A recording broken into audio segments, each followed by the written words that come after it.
Good afternoon, members. Welcome to Castledouglas Common Good Fund Subcommittee of 2nd of October, PM.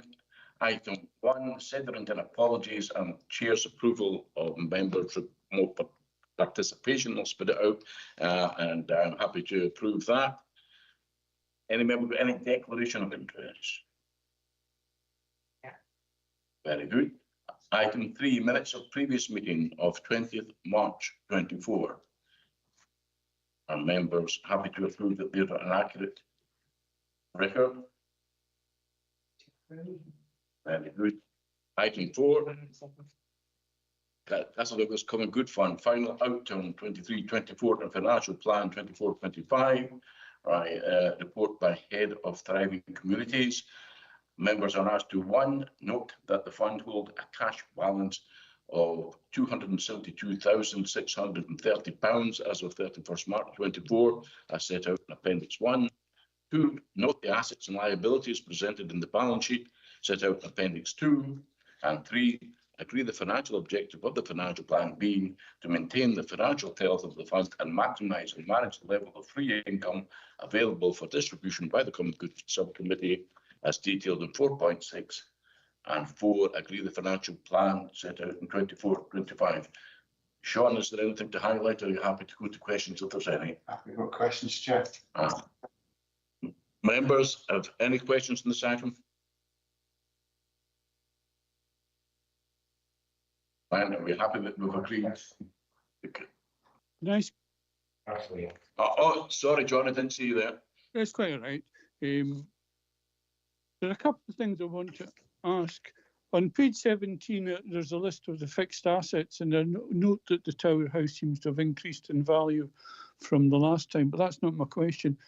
The question is, could we have a complete list of all the fixed assets? I know we apparently have ownership of Market Hill Car Park, of Lochside Park, and there may be others. Could we have a complete list of all the assets of Castledouglas Common Good?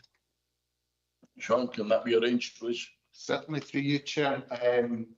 There's actually an exercise going on at the moment, Councillor Young from Property Estates and Programmes, who are actually working on the common goods, all of the common goods, and getting them up to date with a list of assets. So yeah, I can certainly feed back at the next meeting how the progress of that's getting on.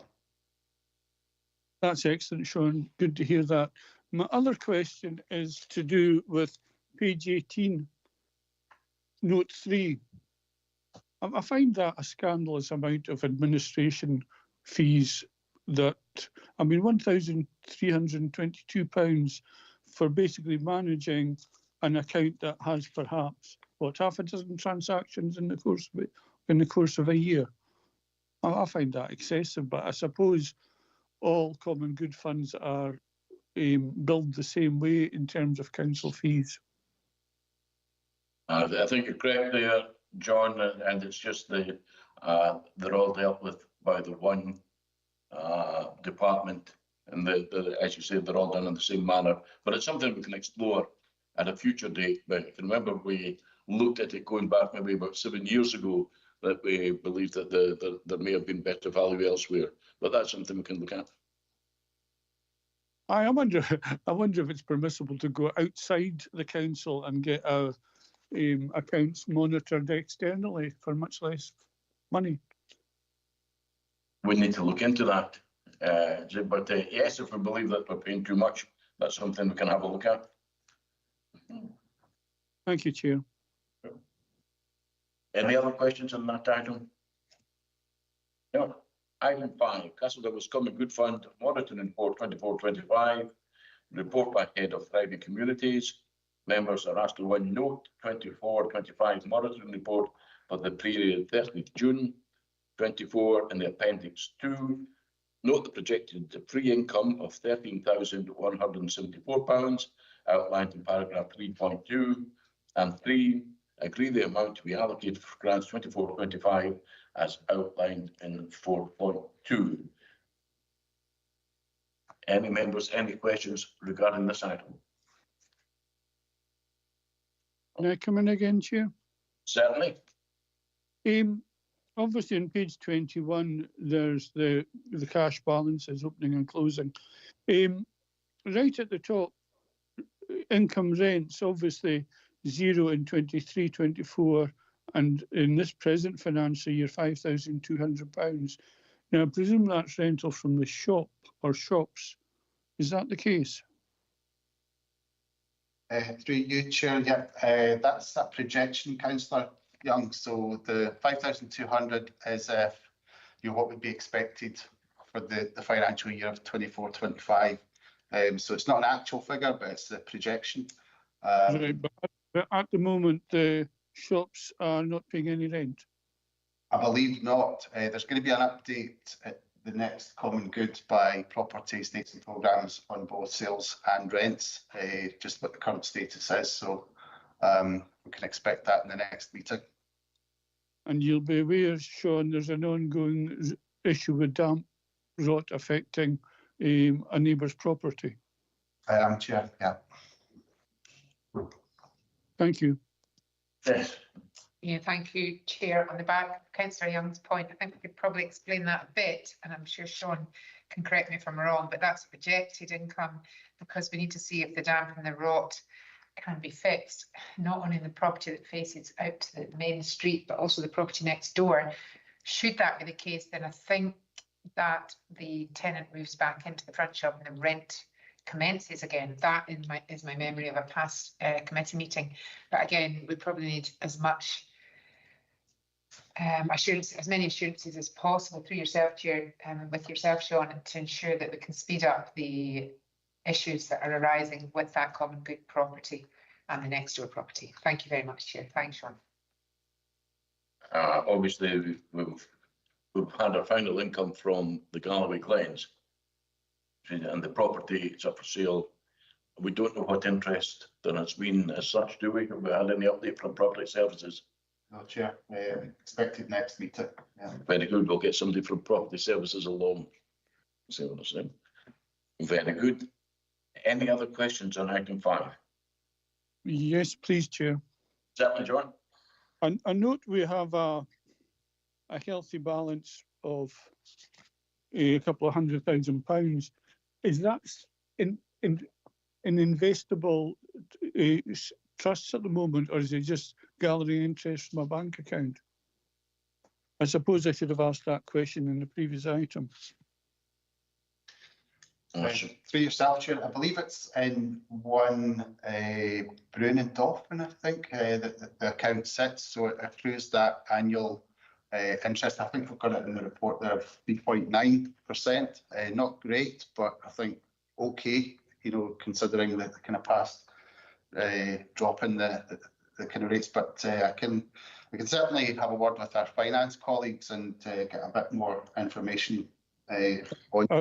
I would appreciate that, because still on page 21, in the income section, investment income is zero. Now, surely if we're earning interest, there should be a figure in there. Is that under the financial plan column? That's the monitoring report on page 21. Yeah.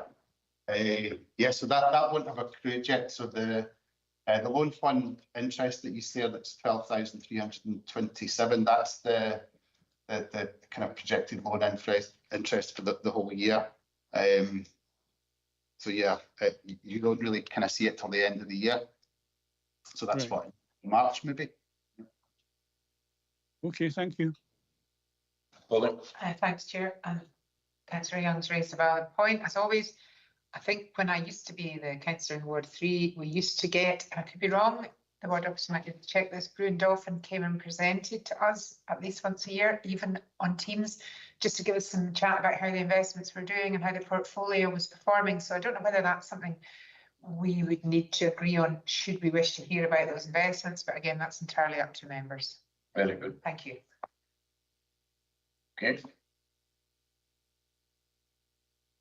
Moving on to item 6, Castle Douglas Common Good Fund application for financial assistance, report by the head of Thriving Communities. Members are asked to note the agreed grant criteria for funding is Appendix 1 and 2. Consider the recommendation to agree whether to make an award Robert, financial assistance is detailed in 4.3 Appendix 2. Sean, you want to take us through this one?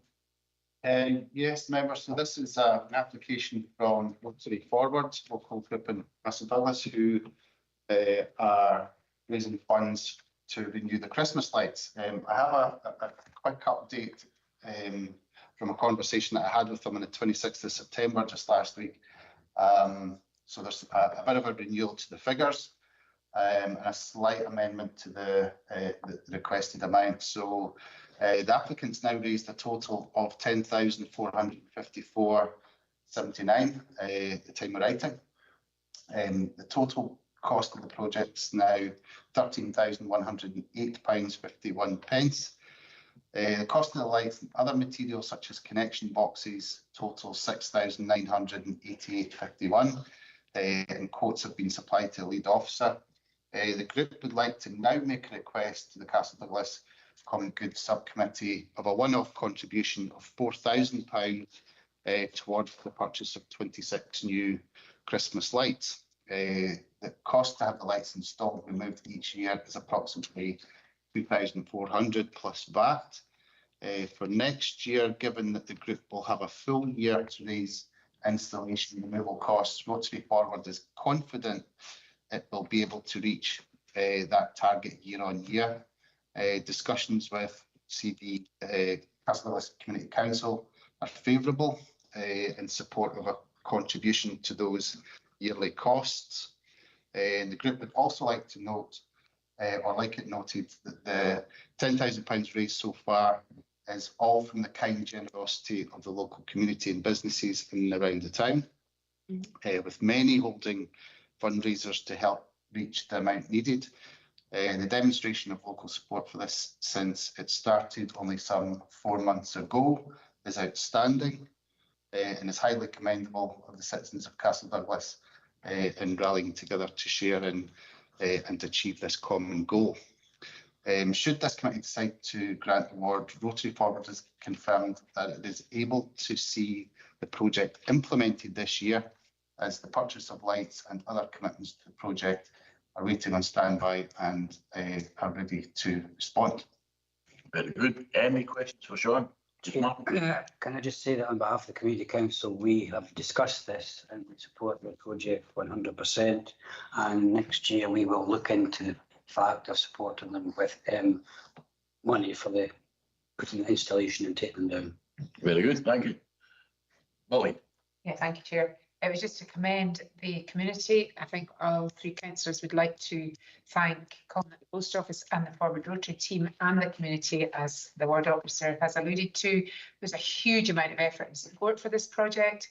I think it's going to light up all of our lives at Christmas time. And I think it's commendable that it's been taken to this stage, and the joint partnership and joint working has been commendable. And the only question I have, possibly for yourself, Martin, if that's okay, and I don't know if you'll know the answer, is I think buying the purchasing of new lights will help, because it's been a bit depressing the last few years, shall we say.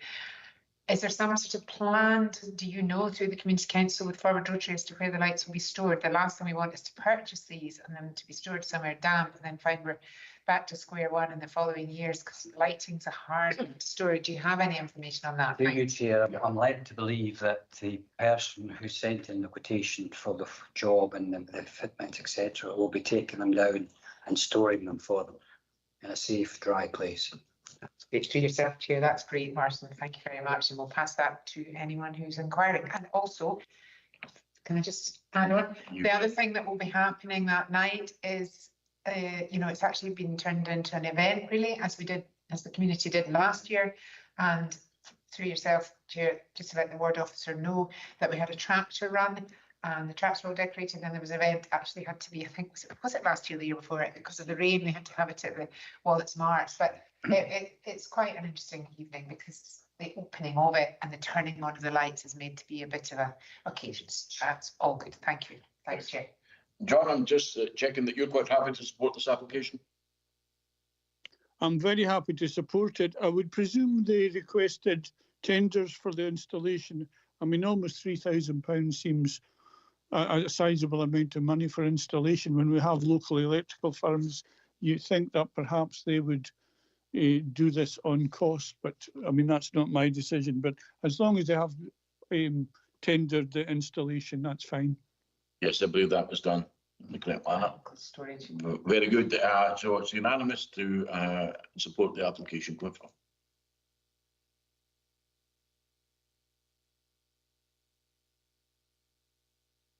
And that comes to any other business, not any other business for this committee, but just to get a matter put in the agenda.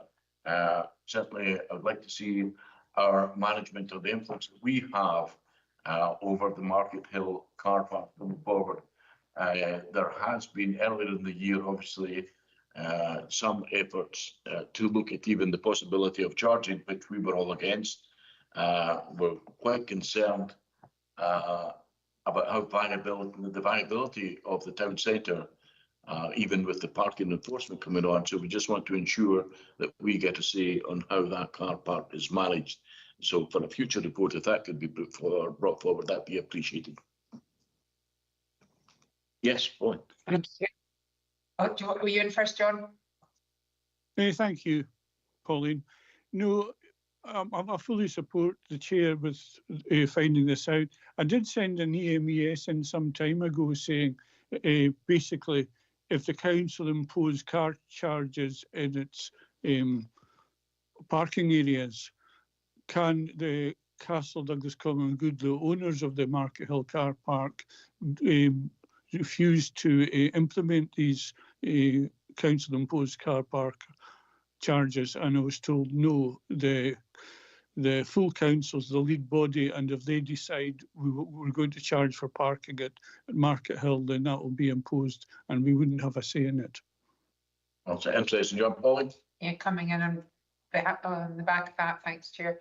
Thanks, Councillor Young, for that. If that were to be the case, which I would question legally, then we would need to make sure those monies came back to Common Good and were used for the community and didn't go into the council pot, I would suggest. Thank you, Chair. Well, we'll look at, we'll take one step at a time. That's what the position is. Right. Well, thank you. Oh, sorry. Can I come in again? Thanks, Chair. Yes.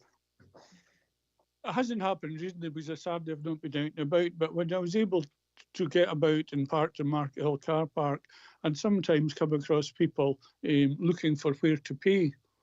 And I do think there's mileage in investigating where a voluntary honesty box for donations, if people want to make them, and that can go to local groups, not to direct to the council. Could be worth exploring. Consider Paul. Yeah, thank you for that. Thanks, Chair. It was just to say I've had some feedback about the use of this room, which is used by Common Good and the youth groups at the moment, and we haven't had an update as to where the youth groups are. And also Community Council uses this building. Sometimes there seems to be a bit of disparity as to who keeps this door locked to protect this table, how the lighting's been used, how the heating's been used. Is there any way of just checking up the management of the hall? Not that I'm criticising anyone, but there just seems to be a few people unaware as to how the building's actually managed, and if it could just be controlled maybe a little more. On the same point, really, we've came to this building for community council meetings and we found ourselves locked out of this room.